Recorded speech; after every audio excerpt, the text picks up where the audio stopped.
A new species joined the ship's crew. Humans, a bonded pair apparently. One day we were boarded by pirates and the two became separated. I have never seen destruction performed like what this human did to get back to his mate. We all know Zygorfs can't be killed. It's the sole reason there was only ever one galactic war. Sure, they can die from old age, but what's the point of an uprising to reclaim the galaxy when your only strategy would be to wait out their 1,000-year life cycle? So it was that when our ship was hailed by a band of Zygorf pirates, we all knew the drill. We switched off all non-essential power, corralled together in the cargo bay, and awaited further instructions. Things were going pretty smoothly. The Zygorfs aren't exactly used to resistance. They did what they always do, scoured through our supplies and stole some things they probably didn't really need. Gormar swears they stopped us solely for our sanitation wipes, suggesting they must have used up their supply and simply took some other objects to save face. Unfortunately, there was something about our new crew members that seemed to interest the Zygorfs. Personally, I never thought much of them. Both had useless skin folds covering their entire bodies, seemingly with no advantages. They had to continuously wash themselves to prevent a foul stench from leaking from them. And Kate, the female, told me that their species actually pushed their young from their own bodies. Our crew only tolerated them because they both had managed to get themselves implanted with translator implants, old tech from before the Zygorf Empire banned them in an attempt to discourage trade through anyone but themselves. The Zygorf captain, though, couldn't seem to get enough of the male. Richard, I think he had said his name was. The Zygorf started rubbing its whole limbs on the human, engulfing his appendages like a bubble-blowing wand. The human made the fatal mistake of shivering in displeasure. Honestly, they can't even hide their emotions, which set the pirate off. Richard was taken then. Kate put up a bit of a fight, but I held her back, locking her in place with my clamp tracks. She was strong for a human. It was clear she'd been holding back when performing her share of the labor, but I was still stronger. I told her there was no use. We had little sympathy. Like most species, we knew the fundamental truth of the universe. Everything dies. It was sad to lose a crew member, of course, but we could always find more. But Kate couldn't be sated. Kate let out some kind of primal war call. She must have called upon some kind of ancient power because she tore my tracks right off my mainframe. Before any of us could think to react, she was charging off towards the retreating pirates. I reattached my tracks, and we started to prepare the ship to re-embark on our journey. It was annoying to have lost both our new crew members. Replacing them would cost more stole than we could afford, but that was the way of things. Then came the wailing. A cacophony of screams and wet tearing sounds echoed off the walls of the ship. These were no sounds humans were capable of. These were the sounds of fear and death. We drew Borfs, and I came up short, meaning I had to investigate. I crept through the halls of the ship until my steps began to squelch instead of clang against the metal. Looking down, I was shocked to discover that pools of rainbow-spotted black goo were pooling at my feet. This was a liquid I'd never seen before. I didn't know what to make of it. I only knew that it hadn't come from the ship, and it wasn't from the human. I'd seen Kate bleed. As I continued, slower now, I began to see the same liquid splattered up the walls. Then, a sight that caused my glygen to stop working. A head, a Zygorf head, then a mound, a claw, a shell. I began to count subconsciously. Enough pieces to make up 6 Zygorfs, almost the entire crew. As I rounded the final corner, I saw Kate sat with her back against the wall.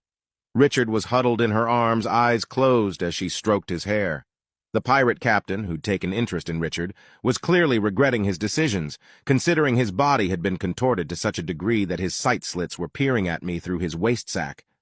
I have never seen destruction like what I saw that day. The things humans will do, the destruction they can cause for the people they love. It's a horror. It's a weapon. It's precisely how we're going to win the Second Galactic War. Starting the war was easy enough. We knew how to get things moving. A group of us formed. Gaybaz, we called ourselves, the Galactic Alliance of Beings Against Zygorfs. Between myself and the other members of the crew of the Farler, we managed to reach out to like-minded parties, beings eager to put an end to the Zygorf's empire, beings with the power to act and the will to see our plan through. We only had 2 real requirements, a deep hatred of the Zygorfs, and at least an apathetic disinterest towards humans.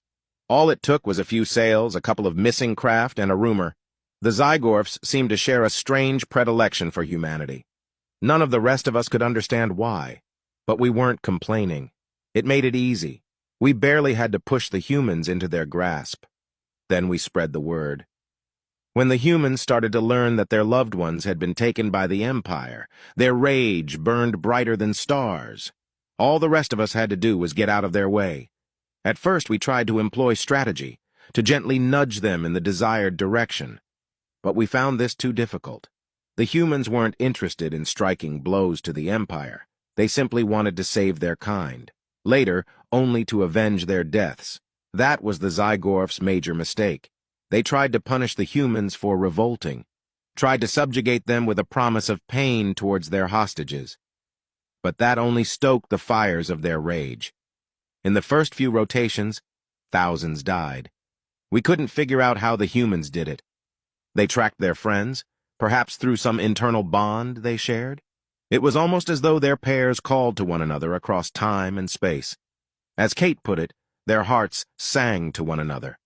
The secret to how exactly the humans could kill the Zygorfs when nobody or nothing else could was also a mystery. Harper told me once that they hadn't always been able to. She surmised that it had something to do with the taking of the pair. The deep emotions that the humans seemed to be able to feel, felt by most of the galaxy to be a weakness, somehow granted them more power than anyone had ever seen. Their love for each other made them strong, but it also made them brutal. The war didn't last long. When Kate went missing, Richard gathered the largest force of humans ever seen. We spread the rumor that the Zygorf king had taken her as his concubine. By the end of the cycle, the Zygorf planet burned. The damage to the planet could be seen from orbit. The oceans glittered with the colors of the rainbow as the blood of trillions soaked to the planet's core. Of course, I should have realized that the humans would take offense to being used as tools. We hoped they would never find out. But we got too eager. I got too eager. I saw the opportunity to end the war, and I took it. I didn't stop to consider what would happen when Richard realized that the king had never taken Kate. He hadn't even known she existed. I can hear him coming now. He's inside the ship. The fleet Gabaz put together lay in ruins, a graveyard of false promises. Everyone I knew is dead. Only Kate remains. I hadn't harmed her. In fact, I treated her remarkably well. Of course, now I realize that it wouldn't matter. He would come for her. Nothing could stop that. I leave this log in the hopes that if anyone survives their rage in the future, remember this one thing: don't get involved with humans. They are creatures of love and death. Their short lives are strengthened by the close proximity to another. Kate tells me that each human is born one half of a true whole, and they will do anything to protect the person that completes them.